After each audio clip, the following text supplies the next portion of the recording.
may history eh. Kaya talagang ano eh, hindi namin palalampasin ang mga nasa likod ng pananakot na ito. Wow! Eh siya nga daw, di ba nga sinabi ni Ren na tinatakot nga daw siya ni Senator Risa Hontiveros. Tapos sasabihin niya, ganyan sila kadesperado. Risa was accused of kidnapping minors. Dinimanda namin si Risa dahil nanunuhol siya ng mga witnesses para mag-testify falsely. Yan ang history ni Risa Ontiveros. Baka hindi ninyo alam. Nandiyan ang kaso sa Ombudsman. Ombudsman. Ha? Alam mo kasi, hindi kasi nila naiintindihan, sorry ah. Yan na. Hindi ko alam kung sinasadya nila na ayaw intindihin o talagang bobo lang talaga yung nasa administrasyon. I'd like to lean doon sa latter. Alright, what's up mga kayon? Welcome back pa rin syempre dito lang sa Joe Malone TV para sa programa natin ay Issue ng Bayan. Ating pag-usapan, tunay na balita, walang kinakampihan, sumakasalamin. Sa katotohanan, lumakanta muna tayo mga kayon. Di kami natatakot sa katotohanan. Boses ng masa aming pinapakinggan. Joe Malone TV, Issue ng Bayan. Ating pag-usapan, tunay na balita, walang kinakampihan. Sumasalamin sa katotohanan lamang para sa mamamayan. Totoo ang laban, hindi puro drama, di rin chismisan. Lahat ng tanong may klarong Walang kasagutan. chismis dito. Kasama ka dito sa diskusyon, boses mo may halaga sa solusyon. Laging alerto, mapagmatsyag, truth ang hanap. Di kami natitinag, walang palusot, walang dayaan. Tunay ang serbisyo, diretsong usapan. Joe Malone TV, Issue ng Bayan. Ating pag-usapan, tunay na balita, walang kinakampihan. Sumasalamin sa katotohanan lamang para sa mamamayan. Totoo ang laban, walang kulay, walang kampi. Balita, talakayan, katotohanan para sa bayan. Magandang umaga sa inyo lahat mga kayon. Mega love shoutout po sa lahat ng mga viewers natin abroad, pati na rin dito sa Pilipinas, Luzon, Visayas, Mindanao. Mega love shoutout po. Mga members natin, shoutout po sa inyo. Maraming salamat sa pagsuporta nyo. Again, isa lang pong hiling na Joe Malone TV. Actually, dalawa, tatlo. Paki-check na lang kung nakasubscribe na kayo dito sa Joe Malone TV. Kung hindi pa naman, paki-subscribe na lang at paki-click na rin yung bell icon para lagi kayong updated sa mga videos na ina-upload natin araw-araw.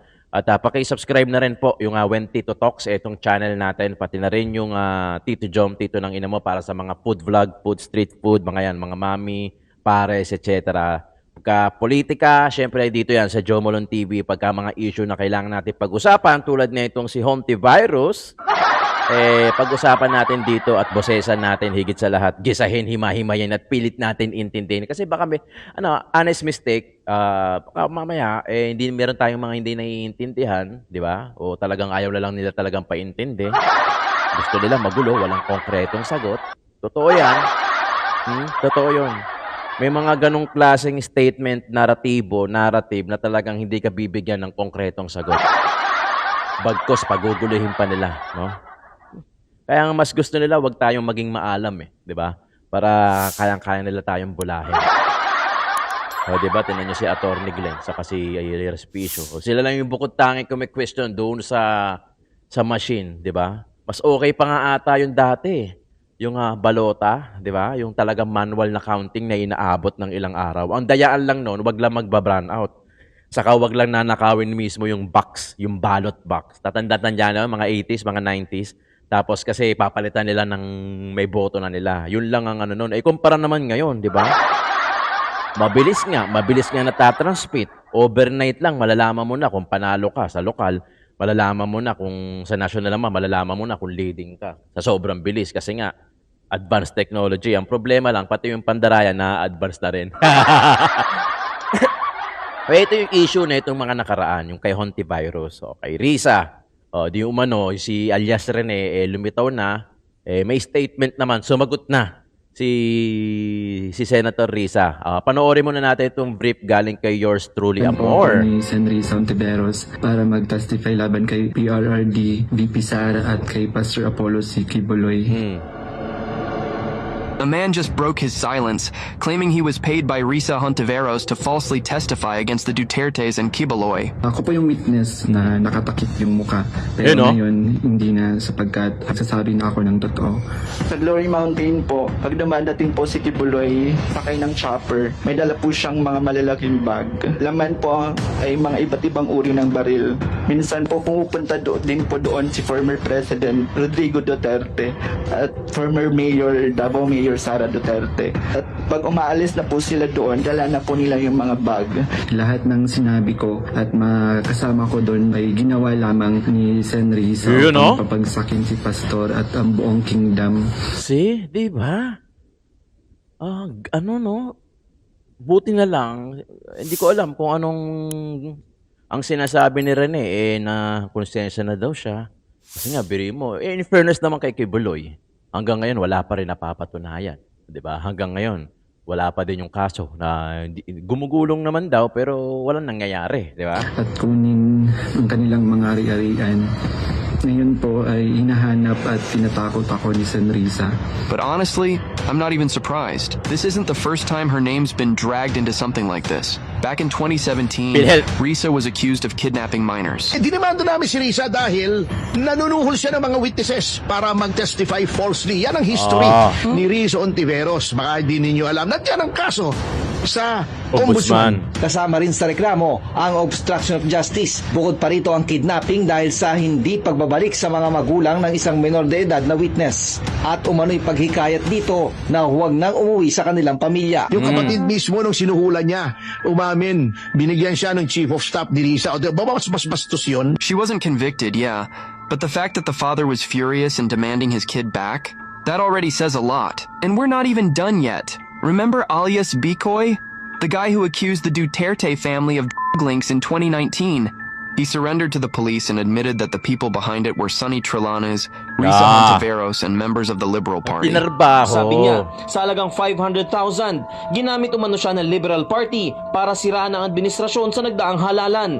Partikular niyang ginuso sina Senador Antonio Trillanes, Risa Hontiveros. Dahil kapag napabagsak si Presidente Duterte, ang upo, the Vice President of the Republic of the Philippines, Leni Robredo, a certain congressman or senator to be the Vice President. And Sonny will be the line to become the Vice President. I don't know about you, but as a Gen Z, I'll never fall for yellow lies. Whether it's wrapped in pink or polished with fake hope. Sorry, Pinks, but changing colors won't bleach your past. Diba? May history Kaya talagang sa ganito, di ba? Halimbawa, pagka sa police station, di ba? Ano yan, may kaso ba yan? Sige, i-verify natin. Tignan natin kung may history ng kaso yan. Di ba? Kasi pagka merong history, kunyari, drug addict ka ngayon, nagbago ka, tapos dati ka na pala din drug addict. Hindi ka mahuhusgahan. Pwede ka naman magbago di ba? Wala namang problema doon. Pero syempre yung history, yun lagi yung tinitignan di ba? Even sa mga hospital, tignan mo, may ka ba? May allergy ka ba sa ganito? Ano bang history ng pamilya mo? Di ba? Laging ganon. Laging inuungkat yung history. Kasi hindi naman dahil para i-judge ka ngayon. Bagkus yun yung magiging basihan nila para itignan nila yung pattern. Yung pattern kung kaya mo pa rin siyang gawin ngayon. Kasi ginawa mo na siya dati. Di ba? Ito yung sagot ni Senator Risa Hontiveros. Ayan ang sinabi niya. Basahin natin Statement on the falsehood being spread by a former Senate hearing witness. Kasinungalingan ang mga alegasyon ngayon mula sa nagpakilalang dating testigo sa pagdinig ng Senado ukol sa mga krimen ni Pastor Apollo Kibuloy. Sangkaterba ang ebidensya sa aking opisina ng magpapatunay na gawa-gawa lang ang pahayag ngayon ng taong iyan. All witnesses presented during Kibuloy Senate hearing freely and voluntarily offered their testimony and the evidence they carried. Lahat ng iyan may papel, trail, and readily corroborated by multiple agencies and officials. Hindi rin kami ilabas ang iba't ibang screenshot at video sa tamang panahon. Handa pala, sorry. We have reason to believe that this individual has been coerced or paid off to derail the ongoing criminal proceedings against Kibuloy and disturbingly threaten my staff and witnesses who spoke out against Kibuloy's heinous crimes. Ganyan sila kadesperado. Look, stalking, di ba? Ganyan, ha? We are preparing our serious legal response against this act of harassment and intimidation. Hindi namin palalampasin ang mga nasa likod ng pananakot na ito. Wow! Siya nga daw, di ba nga sinabi ni Ren na tinatakot nga daw siya ni Senator Risa Hontiveros. Tapos sasabihin niya, ganyan sila kadesperado. Baka ikaw ganyan kadesperado, di ba? May history kami. Di ba? Ayan, sinabi nga ni Attorney Topacio di ba? Siya na mismo, sa bibig niya na nanggaling na may history ka na nga ng ganyan. Yung mga bayad-bayad na yan. Pero, truth will prevail. Naniniwala ako sa karma. Alam mo yung mga ganitong klaseng politiko, lahatin na natin sa sobrang nasisilaw sila sa sobrang silaw nila sa pera, sa power. Kasi talaga maganda yung power na yan, promise. Wala kang huli. Partida yung pa lang mababaw yan Pagka kahit saan ka dumaan, hindi ka huhuli. Kung hulihin ka man, kayang-kaya mo naman magbayad kasi may pera ka naman. Actually, mababaw lang yan. Actually, hindi naman sa walang huli. Ano yan huhulihin ka din pa rin naman ng mga otoridad, syempre. Pero kayang-kaya mo na magbayad kasi you have the money, di ba? You have the power. Ano yan? Totoo yan. Totoo. Di ba? Yung pa lang yan mababaw pa nga yun kung tutuusin. Pero kasi hindi naman tayo naging senator di ba? Hindi natin alam yung feeling. Kahit ako, hindi ko kayang sabihin kung ano yung feeling kung ano yung feeling ng power, kung ano yung feeling ng pera doon sa posisyon nila. Kasi hindi naman ako senator. Kumbaga, ano yan? Honest mistake. Pero syempre, we can tell na iba yung power na yon sa power na wala tayo ngayon. Di ba? Ganun. Ano yan kumbaga, totoo naman. Meron silang power. Kaya syempre, di ba? Nasilaw sila siguro dyan. Nahirati, nasanay na sila sa ganyang power kaya ayaw nilang bumaba. Comfort zone na nila. Pwede silang mag-question, hindi sila makasuhan, ang tagal, nade-delay. Kung hindi man na-delay, gumulong man, na-absuelto, di ba? Parang kaya pa rin nila, di ba? Kumpara doon sa mga mahihirap na sobrang dali lang, di ba? Sobrang dali lang makulong, sobrang dali lang makakutungan, mahusgahan, di ba? Even sa social media platforms nga, pagka mahihirap, medyo mas madali ka ng husgahan di ba? Hindi ko naman nilalahat. Pero we all know those are facts, di ba? Na nangyayari talaga yan. Pero pagka mayaman ka, medyo matagal bago ka mahusgahan, di ba? Ito yung sagot niya, di ba? Gaya niyan. Ganyan sila kagarapal. Kadesperado pala, sorry. Di ba? Wow. Knowing Senator Risa, ganun sila kadesperado, Came from you. Diyos ko naman, di ba? Panoorin natin itong speech ni BP Inday Sara. Sige. So, in that case, I do not understand the reasoning behind opposing the interim release because of the position of the daughter. Because right now, he is not in interim release, no? He is detained in in ICC detention unit. Pero vice president pa rin ako. Diba? So, ibig sabihin, kung totoo man yung sinasabi niya, hypothetically, kung totoo man yan, ibig sabihin, meron pa rin akong authority and power ngayon. About witnesses? About the witnesses, I mean particularly yung influence daw po ng inyong ama daw po na nag-extend daw po sa kanyang mga associates na may influence pa rin siya sa political speaking. Including you and... Wait, sandali, sir. Gagawa tayo ng ibang press briefing, ha? Basahin ko muna yung opposition dahil nahihirapan ako kapag hindi ko siya mabasa yung opposition ng prosecutor. So erase niyo muna lahat yun kasi Ma'am, follow up lang po kay Des. We understand kasi ang daming reasons cited by the prosecution actually, pero ang hirap mo isa-isa kung hindi mo pa nababasa. Pero being the doctor ng Vice President, what's your thought na talagang hinaharap nila, of course, expected sa kanila, pero sobrang dami ng sinete ng mga reasons, sa'yo, influence ng family, kalyado ng father ninyo, even yung mga countries na pinili-po ninyo kung sa siya support. Pinag-iinitan nila pati yung interim release ni PRRD no? Without necessarily, looking into specifics of the reasons cited.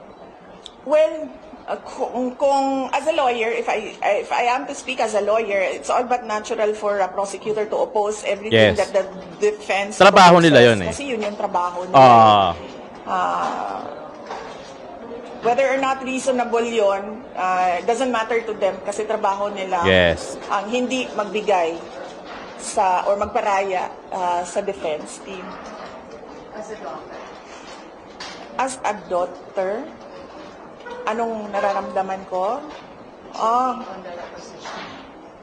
Well, I am concerned as a daughter. I am concerned that he will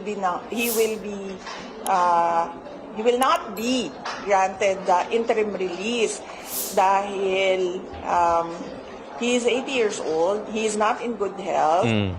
He's not been eating well, Naku. and he needs support from familiar people, and he needs the care of his family and loved ones. Ma'am, gusto mo sinabi niyo, sorry. Pwede pa rin daw niyang ma-threaten ang mga victim. Do you think PRR is capable of doing that? Noong siya ay Pangulo nga, hindi nga niya trineten yung mga biktima eh.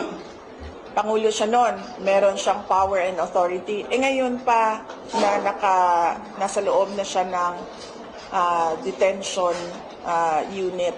And lalo na kapag nasa ibang bansa na siya, na unreachable sa kanya ang mga tao sa Pilipinas. So, it doesn't make sense to say na Yes. magkakaroon pa siya ng influence kung meron siyang interim release. Oo, Dahil nung nandito diba? siya sa Pilipinas, naging mayor siya, naging president siya. At even nung natapos ang term niya, hindi niya kailanman tinanong. In fact, ako pa yung paulit-ulit na nagsabi sa kanya na maghanda ka.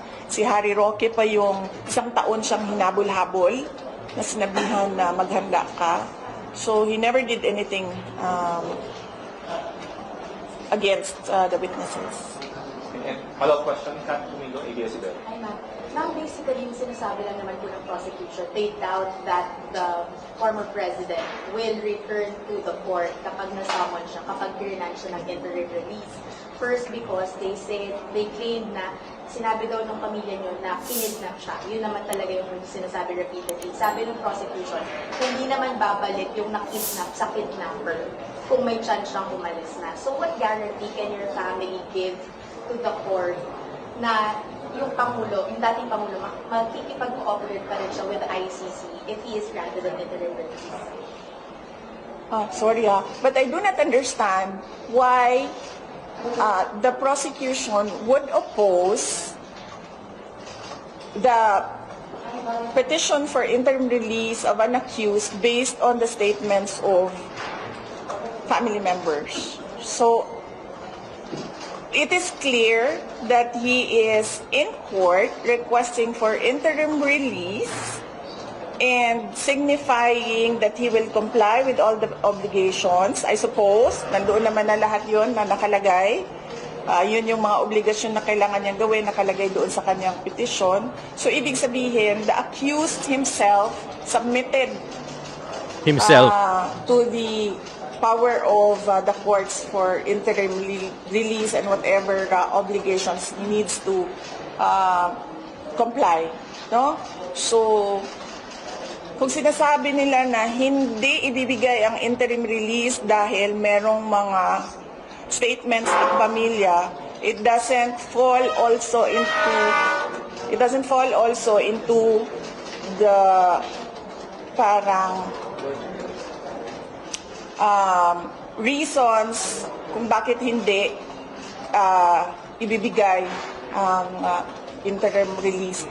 Dapat siguro ang kanilang pinagbabasihan lang ay yung actions and sinasabi ng akusado, hindi at kung ano yung sinasabi ng country where he will be released to. Napakamali na gagamit sila ng rason para ikontrahin ang petisyon ng isang akusado base sa statements ng pamilya. Last two questions on the topic. Aizel Domingo. Ma'am, nasabi niyo po ngayon na ihiwalay muna natin yung statement ng family. Concentrate muna tayo dun sa accused. Nagkaroon po ba ng declaration si President Duterte na siya mismo, kung magkakaroon man or magagrant yung interim release niya, siya mismo haharap at babalik sa ICC para harapin yung kaso niya, na hindi siya... Panoorin nyo to sasabihan niya ng bobo yung administrasyon natin ngayon. Pakinggan nyo lang. Hindi ko rin binasa, hindi ko din binasa ang kasi trabaho ng mga abogado yan ng ICC lawyers, no. So hindi ko din binasa yung petition niya for interim release. I scanned through it but did not really read with comprehension. So baka nandoon yan because isa yan sa mga obligasyon ng akusado. So imposibleng wala yan doon and imposible na hindi igarantiyan na ang bansa kung saan siya papunta dahil they are a party to the Rome Statute. Therefore, kung ano man yung sinabi nila na obligasyon namin ay dapat ginagawa nila. So baka number one pa nga yan doon na hinihingi sa akusado at sa bansa kung saan siya papunta, na he will be available for the court at any time. Last question, Viola. Realistically, how do you think are your chances in securing this interim release for PRRD? Handa po ba yung pamilya nyo at sa PRRD kung sakaling mag-station din? Actually, kami, mga bystander lang naman kami as family members. Yung client talaga at yung lawyers niya ang nag-uusap at nakakaalam kung ano yung chances nila, ano yung strategy nila. So, I think it is best kung si Attorney Nicholas Kaufman ang sumagot kung ano yung chances nila. Tama naman. But kami, as family members, sinusuportahan namin kung ano yung napag-usapan.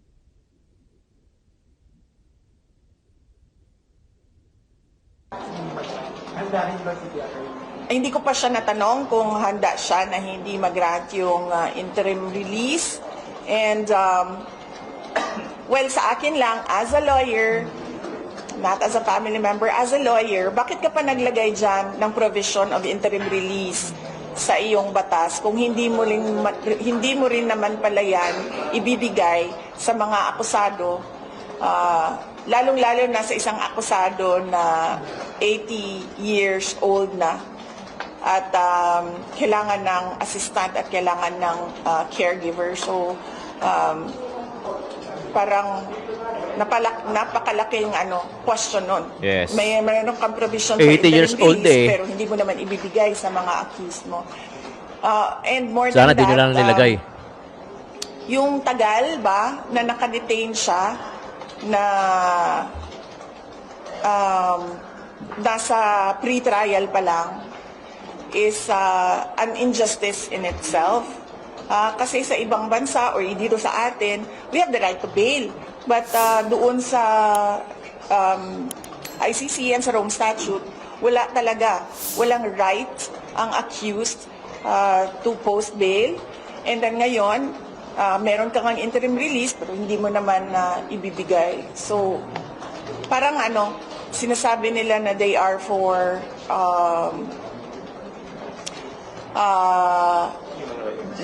human rights and justice, and yet it is not provided for the accused. Let's move on to the next topic. Yung interim release, tapos posting bill yan sa atin dito sa Pilipinas. Is it safe to say? Hindi, ma'am. Magkaiba talaga sila, ma'am. Sa bail kasi, magbabayad ka ng bond and then malaya ka na. Malaya ka na. Sa interim release kasi, wala kang babayaran, ma'am. Basta lang merong tatanggap sa iyo na bansa. At magsasabi yung bansa na, yes, we commit to the requirements of the court, and magsasabi yung accused na, yes, I commit to the requirements of the court. Alam mo, sa pagkakataon na yan, kung halimbawa nga mag-grant yung interim release ni PRRD, tapos may mga kukuha ng mga bansa, napakaswerte talaga ng kukuha na bansa na yun. I think nag-uunahan pa nga yung mga yan. You know why?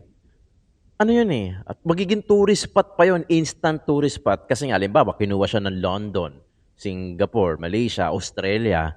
Siyempre, yung mga tao na gustong bumisita at makita si PRRD, pupunta yan doon. Tourist spot nila yan kasi doon yan pupunta, magbabayad ng visa yan, yung etc., yung ticket, di ba? Magiging busy yung airlines niyan, yung mga pupunta dyan, tapos marami magtitinda, mga memorabilia, ano ba tawag doon? Collectible items ni PRRD, yung mga Pinoy na nando doon, bibisita lagi. Napakaswerte pa nung bansa na yan. At hindi simpleng tao ang pinag-uusapan natin, ha? Duterte ang pinag-uusapan natin. Ma'am, good afternoon po, ma'am. Ma'am, ngayon po, of course, nagkaroon tayo ng issue sa Israel and Iran, and of course, maraming mga OFWs ang nagkakaroon ng problema, nakatrap yung mga OFWs natin. Yung Marcos government parang banjing-banjing lang, parang hindi nila pinapakardaman yung mga OFWs na gustong lumigas. What's your take po sa nangyayaring sa parang inaction ng government natin sa paglikas sa ating mga OFW po? Well, we are ready to, we are ready to support senators with regard to LGBTQIA laws. We are ready to support the DFA, the Department of Foreign Affairs, and the Department of Migrant Workers. Kung ano man yung pwede namin gawin, abot ng makakaya ng Office of the Vice President para makatulong sa kanilang repatriation efforts ng mga Pilipino na nandoon sa mga bansa na apektado, Iran, Israel, at yung mga karating bansa. Ma'am, kasi right now parang ang iniisip ng ibang mga bansa ngayon, parang palikasin yung kanilang mga citizens abroad sa, of course, nangyayari dulo. I know merong ceasefire ngayon, may truce ngayon, pero hindi natin sure kung gaano katagal yung truce na yun. Pero pinofocus ko sa Pilipinas, politika, versus ng-away. What's your Only in the Philippines. Parang dapat iniisip po ng gobyerno natin, yung kapakanan ng mga OFW natin, yung kapakanan din ng ating mga OFW, tataas yung presyo ng gas ng oil. Totoo yan, no? Kaya doon sa aking mensahe kanina, kung nakita nyo sa aking speech, ay sinabi ko na unahin natin ang bayan. Huwag yung pansariling interes at tigilan natin ang pang-aatake sa politika. Balance? Yes, ma'am. Yesterday po, the Palace Communications Undersecretary Claire Castro quoted President Bongbong Marcos saying that Duterte or your family are pro-China in response to your previous remarks po on the results or the time elections. What is your response po on that allegation that your family is siding with China? No, hindi nila dapat ako pinapasagot kung pro-China ako. Sagutin niya yung tanong ko, where is the independent foreign policy that is required by the Constitution? Where is it right now? Explain to the Filipino people how you are going to implement your independent foreign policy. Huwag nilang pasagutin yung nagtatanong na sasabihin nila ako ay isang pro-China person. Matagal na nila yan na narrative na pro-China ako. I'm not pro any country at all. Ang sinasabi ko lagi, we need to develop, we need to maintain, and we need to level up our relations with all countries. Yes. Hindi lang China. sa China. Pero kung nakikita ninyo sa ngayon, makikita nyo na we have problems, we have issues, we have challenges with our relationship with China, particularly with our issues and the implementation of the arbitral award in the West Philippine Sea. Bakit ka kikiling sa isang superpower na kalaban nung may problema ka? Kumaga, may problema tayo sa China. So bakit tayo kampe sa US?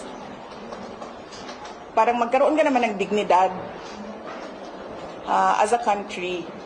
Huwag yung parang,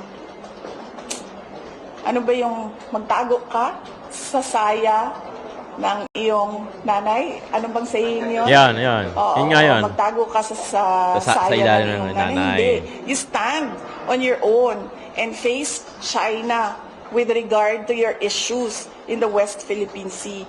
You don't lean towards another superpower and say Nahihirapan na, magtagalog si oh, BP. please help me because he is bullying me. Ah. Yun. We have our Filipino pride. And in international relations, kung wala kang away, wag mo simulan yung away. You always need to cultivate good relations with not just your neighbors, but the entire global community. Sila din naman nagpapasalita sa akin eh. Ayaw ko magsalita noon kasi nakikita ko yung mali na ginagawa niya. Pinipilit nila ako magsalita. Ngayon, sagutin niya. Nasaan na ang independent foreign policy ng Pilipinas na nasa konstitusyon natin? We move on to the last two topics. Ma'am, may mga pumupuna po sa military po sa Australia. Yung tamo lang kanyang kaso para sa mo or para sa So once and for all, is the office still functioning? Kayo po ba as Vice President ay nakakapagpapatuloy you are from personal Alam mo kasi, hindi kasi nila naiintindihan, sorry Yan na. Hindi ko alam kung sinasadya nila na ayaw intindihin o talagang bobo lang talaga yung nasa administrasyon. I'd likely lean doon sa latter kasi sa lahat ng mga desisyon nila lately. Pambobo. Ay, alam mo, kasi totoo lang talaga, nahihiya ako as a Filipino ba na nanonood yung ibang bansa sa atin. Yes. Ganito yung Klase ng estado politika. This is the state of the nation. So, Totoo naman. nilalagay namin doon personal to differentiate it from official. Kasi pag personal, hindi ako gumagamit ng pera ng bayan. Pag official, gumagamit ako ng pera ng bayan. Hindi ibig sabihin na personal na lakad yan ay holiday o pamamasyal yan. Hindi laging ganon, kumbaga. Yun yung ibig sabihin ng personal. Walang ginamit na pera ng gobyerno sa lakad na ito. Pero nagtatrabaho pa rin ako. Sa official, ginamit namin ang pera ng gobyerno para sa lakad na ito, para sa trabaho namin sa Office of the Vice President. Yun. Alright. Hindi ibig sabihin na personal ay namamasyal. Di ba? Hindi, ano naman, totoo naman eh. Minsan nga, personal nga na lakad, pero nagtatrabaho ka pa rin. Pero, ano yan eh, di na mo, sabi ni BP, hindi naiintindihan o bobo lang talaga yung admin eh, di ba? Sabi nga niya, mas prefer yung huli niyang statement. Di ba? Totoo naman eh. Ako lagi ko nga sinasabi nandiyan ba sila para ipaintindi sa atin? Tayong mga non-political, experts? Andiyan ba sila para ipaintindi sa atin? O andiyan sila para lalo nilang paguluhin, lalo nilang hindi ipaintindi sa atin? So tayo ngayon, ang nangyayari, syempre hindi natin maintindihan kung saan tayo humuhugot. Di ba? Dapat they are the ones na nagsasabi sa atin at nagpapaintindi sa atin na ganito yung state, ganito yung batas. Di ba? Kailangan hindi kayo maguluhan, kailangan maintindihan nyo na sa ganon, hindi kayo humuhugot ng ibang information sa iba't ibang hindi reliable na tao. Yan nangyayari kasi, ang gulo na ng batas natin, mabagal na, karamihan pa, pagka mahihirap, doon lang mabilis. Di ba? Sa sobrang bagal, talagang matanda na, nakalimutan na, di ba? Sa sobrang tagal. Kaya, sana, alam mo, pro Duterte ka man o anti-Duterte ka man, dapat ang mas kinikilingan niya natin, dapat pro-Filipino tayo. Nagkataon kasi talaga na merong political will ang mga Duterte na pro-Filipino sila, kaya yung mga Pilipino tuloy nagiging pro-Duterte. Kasi pro-Filipino ang mga Duterte. 'Di ba? Kung ang mga Duterte galit sa Pilipino yan o hindi nila ginawa yung ginawa nila sa Davao, sa Pilipinas, hindi nila ginawa yung trabaho nila, walang magiging pro-Duterte. Walang lalabas sa bahay para ipagsigawan Duterte, Duterte. Walang lalabas sa bahay, mag-aaksaya ng oras, iiwan yung trabaho nila, pupunta sa kalye, magsisisigaw ng Duterte, sasama sa mga rally, sa mga prayer rally, sa mga bring Tatay Digong home. Walang ganun na mangyayari kung talagang masamang tao ang mga Duterte. Hindi naman tangang mga Pilipino di ba? Bakit kay Bongbong walang lumalabas masyado o sa ibang presidente, may lumabas man kakaunti lang, bakit pagka kay Tatay Digong talagang buhos? Logic wise, 'di ba? Sentido ko mo na lang, 'di ba? Ano 'yon? Bayad lahat 'yon. So every time na lalabas si Tatay Digong, lalabas si BP Inday Sara, kailangan pang magbayad. 'Di ba? At minsan nga kahit bayaran ka na, baka hindi ka pa rin lumabas kasi syempre, bayad na ako, nasa akin na yung pera. Di ba? Kung talagang may isip ang ibang Pinoy, may isip nila na bakit pagka si Tatay Digong lumabas, ang daming naniniwala, ang daming taga-suporta, ang daming solid na suporta. Bakit pagka yung iba lumalabas, wala.